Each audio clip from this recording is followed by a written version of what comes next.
one. Well, she left the main stage reminding the queens and all of us watching of the fact that she was the prettiest, the girlfriend experience. And who's to argue? Who's to argue? The girlfriend experience was the second queen to be eliminated on Canada's Drag Race Thursday night, and she joins me now. I was just telling you Hey, off before we started, I found you very compelling, thank and you. just sorry to see you go. I do have to say one thing. Yes. Don't say second queen out. I was out on the third episode. Just kidding. Okay. I have been corrected by the prettiest queen. I like getting that extra, like that one up in the number. Well, it It was makes me nice feel that better. there was no elimination first episode because we got to know you Mhm. guys just that much more. How do you feel now that time and distance are between the elimination you taped and the elimination you saw on TV? You know what? I feel a lot better. I had a lot of time to decompress, so it like really allowed me to recenter myself after all of that chaos. It was, the 2 years leading up to the show itself was like pretty chaotic in my life with my transition, um, heartbreaks, blah, blah, blah, just life in general. And I kind of went into the show just being very, I guess maybe on edge. I just haven't, everything kind of just like happened one after the other without me being able to like fully um, digest what had gone on in my life. And so when I went onto the show, I was already on like a 10 It emotionally. felt to me like And you were on edge. It felt to me like yeah, you had more going on than just what was going on in the show. it was. It was Mm. very difficult, especially to be in a position. I was very down about myself as a woman. I got out of a bad relationship where I was told I was never going to be a woman and I'm still a man.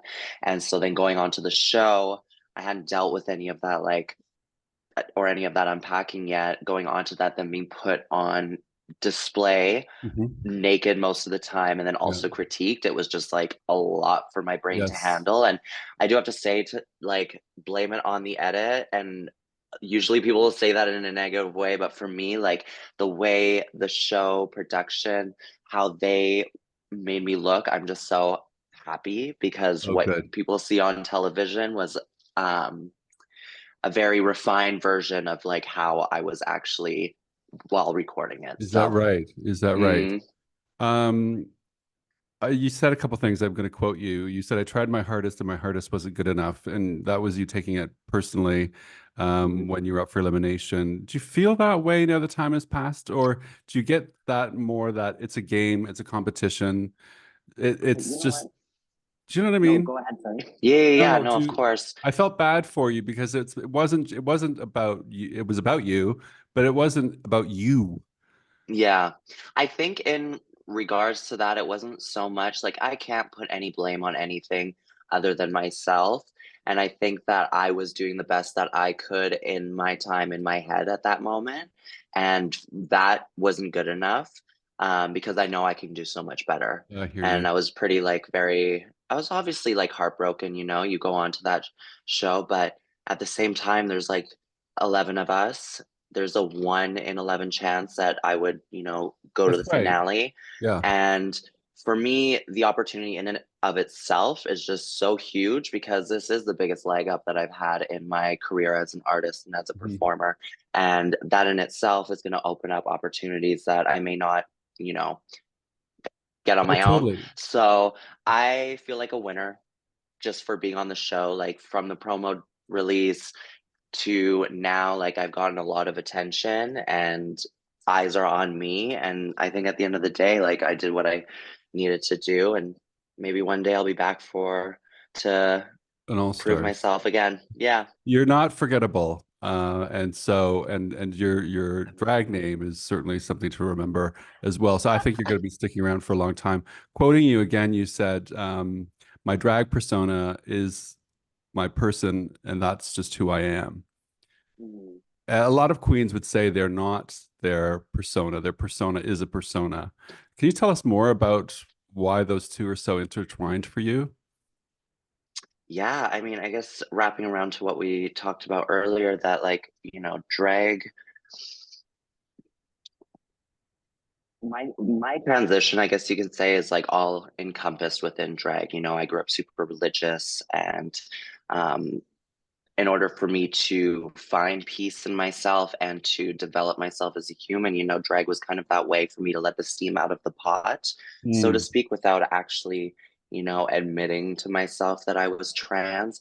It is something that like I knew deep down, but I did hold back and I did try to um I don't want to say stop from happening, but it took a while, I had to unpack a lot of like religious rhetoric and beliefs in order to be happy with myself. And drag kind of allowed me to do that without any consequence, without feeling like I was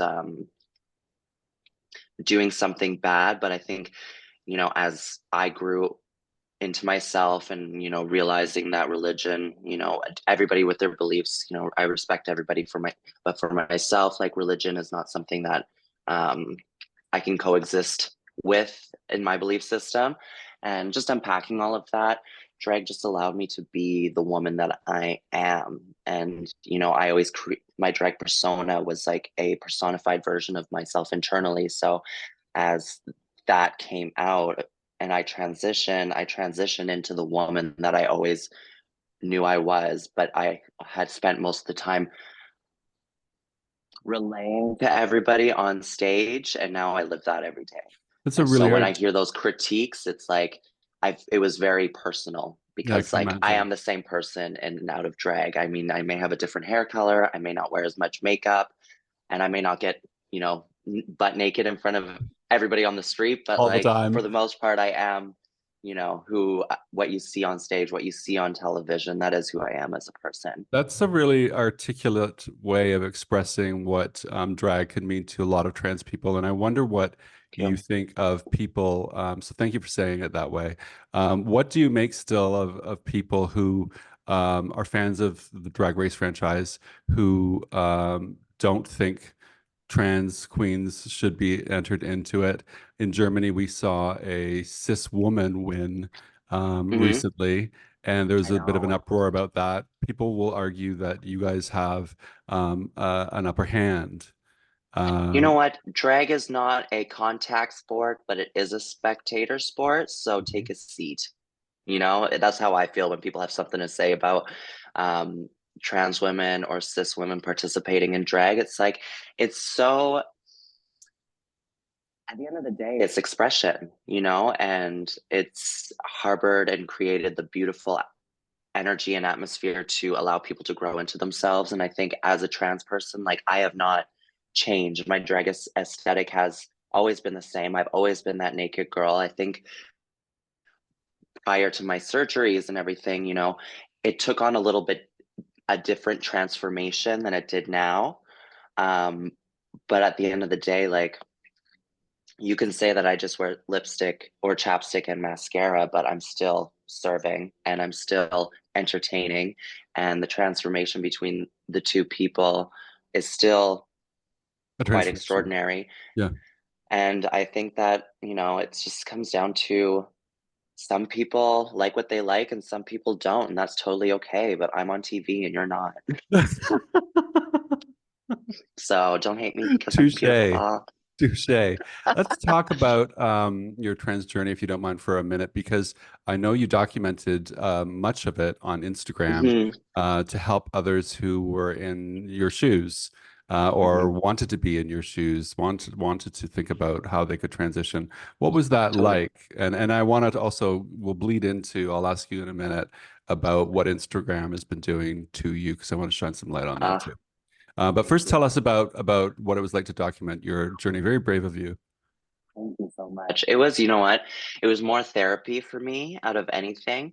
I mean, I went into my bottom surgery, particularly my bottom surgery, completely blindsided because you're told about it, you're given pamphlets, books, to like kind of like get you prepared mentally for it. So you have an idea, but you don't actually know what you're getting yourself into. And that's a scary thing because it is such a huge surgery. It Yeah. is a lot of recovery, it is a lot of pain, it is gruesome.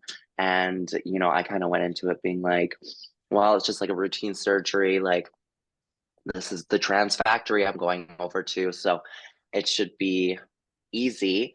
But doing my research, I couldn't really find anything. So when I got there, it was just like I needed someone to talk to and I needed something to let my emotions out so that I at least felt heard. And social media has always been like a journal, a diary for me. And I think it's why I'm so like vulnerable, as people like to say, or put myself out there on it, because it's almost like I articulate my thoughts better when I put it out there. And in turn, I hope that anybody else that is, you know, thinking of having the surgeries, whether that's right for you or not, it's like I hope that I at least have provided some, or can provide some resource into what it actually is like having it, because it isn't just like a one and done thing. It takes months of healing. It's a lot of work mentally, physically, and I think that's something that a lot of people don't talk about, and something that can prepare a lot of people for it. So you've documented your trans journey on Instagram, but the Instagram is now blocking you and your trans girlfriends, meaning a lot of Yeah. your content is not discoverable except to existing followers. Yes. WTF, what's going on? I don't know. Instagram implemented this whole AI moderating guideline thing Oh, AI. recently, and I find it just so chaotic because it's so, I mean, artificial intelligence, like how intelligent can it really be at times? Because Mhm. there's full photos of me just like fully dressed, and it'll say that it was like flagged for nudity. And when I try to appeal it, it just like will take weeks and weeks to like do anything. So I'm left with just deleting it, especially in like, with the show being on. I want my stuff to be as discoverable as possible. And it's just frustrating. It really put a damper on my rollout of content for the show. I've had to take things down that I posted because of my stuff being flagged or completely removed by Instagram. And for me in this like pivotal time of like Drag Race, it was just so frustrating and disheartening. Like, even with the promo launch, I definitely, I got a lot of views, and out of all the videos, my video was the one that got blocked by Instagram. So So it's like great. on Canada's Drag Race, they just got that reinstated by Instagram, but it took 3 weeks for that to happen. And it's just interesting, the dynamics between social media and almost the favoritism that they have, because I know that things that I posted gets taken down versus a bigger Instagram account like Canada's Drag Race. I can be wearing the exact same thing, but it won't get flagged for them. So it's just trying to maneuver that's like really frustrating. I think you need to keep talking about this and get Instagram's attention because right now you're arguing with a machine, right? It is 100% a machine, and they don't offer you a viable way to like communicate with someone. It's No. just like they even ask you for your feedback, but nobody reads the feedback. What's the point? Okay, And Instagram, get your like, shit together. yeah, seriously, come on, Instagram. Listen, you're a delight, and I Thank want you to take you. what Brooklyn Heights gave you as advice when you left the stage last night and really spread your wings because you've got that star quality that was going to take you places. I can see it. Oh, Thank you thank for you your so time much. I today. really You're appreciate so that. Of welcome. course, thanks for having me. Absolutely. Cheers.